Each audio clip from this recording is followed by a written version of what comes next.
Hablábamos de personajes de época, bueno, también hablemos de estos nombramientos de época, como Yasky con su definición respecto del fallo de la Corte Suprema sobre el derecho a huelga sintetizó el cambio que va presentando gestos y síntomas todo el tiempo. Lo decíamos ni bien comenzábamos el programa.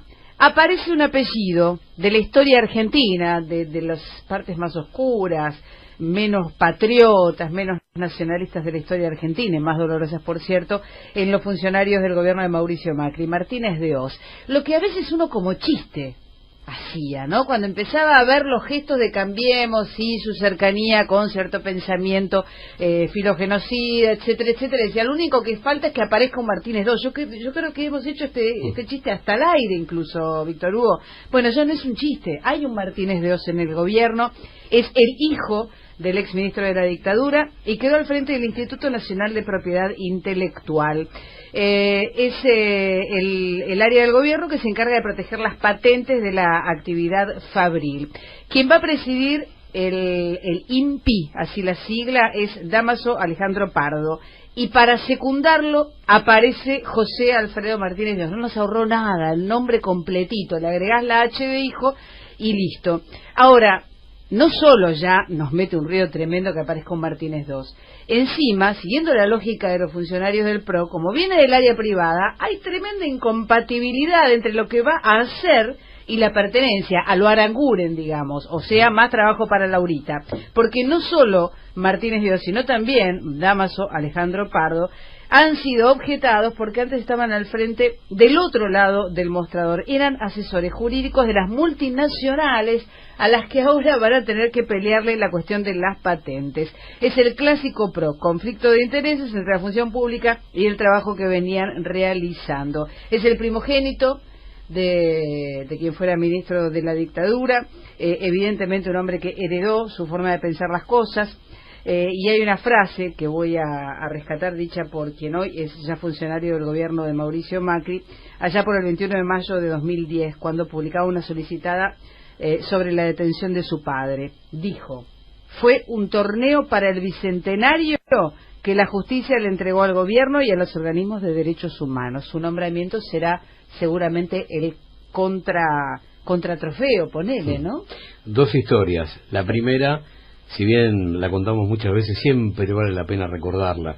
Invasiones inglesas, 1806, y Bereford, que gobierna en esta ciudad durante casi 50 días, una noche recibe la visita de 40 familias, que son parte de la oligarquía de la pequeña aldea, comerciantes, contrabandistas, los que tenían la guita.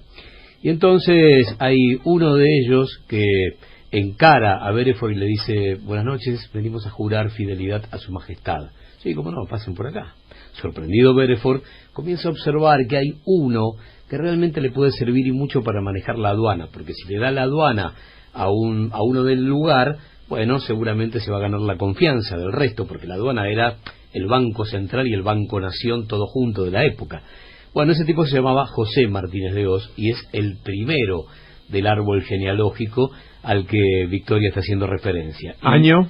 1806. Y después será don José Martínez de Oz aquel que va a defender a Cisneros en el Cabildo Abierto del 22 de mayo, frente a Castelli, Moreno, Belgrano. La voz que aparece es la de José Martínez de Oz. Y la otra historia tiene que ver con su hijo. Mirá, 1984, la democracia recién nacida y todos nosotros convencidos que el caso Ítalo puede comenzar a terminar con la estructura de los centros financieros de poder y con la responsabilidad de la pata civil en esta historia. Ítalo, aquella compañía suiza de electricidad que se dividía con SECBA, el tendido eléctrico de la ciudad, tenía algunas irregularidades. Sobre todo habían aparecido en el año 75 una investigación que decía, bueno, mira, en cualquier momento nos quedamos con Ítalo, la estatizamos y se acabó, le afanamos la empresa porque son tantas las irregularidades que hay que expropiarla. El CEO de Ítalo era José Alfredo Martínez de Oz. Y entonces, apenas asumió, fue el más socialista de los liberales. ¿Y qué hizo? Puso $300 millones y se compró la empresa a sí mismo. Entonces, el Congreso de la Nación arma una bicameral. Bueno, listo, ya está. Ahora sí, los descubrimos. Y hay un allanamiento en el estudio Klein Mayral. Klein era Guillermo Walter Klein, el 2 de Economía de Martínez de Oz. Y el principal abogado era el hijo de Mariano Grondona. En ese estudio, desde el año 81, trabajaba el hijo de José Alfredo Martínez de Oz, que ahora nombra Macri. Y a partir de la década del 90, los dos, Grondona y Martínez de Oz, hijo, fundan otro estudio de abogados. El hecho de no haber hecho justicia en ese momento, porque apenas allanaron la causa, empezó a morir de muerte natural cuando el poder económico apretó a Alfonsín. Ahora observamos que si en ese momento avanzábamos contra las corporaciones, por ahí terminábamos con Martínez de Oz y compañía, con Blaquier y todos los demás, y encima con Neustadt y Mariano Grondona.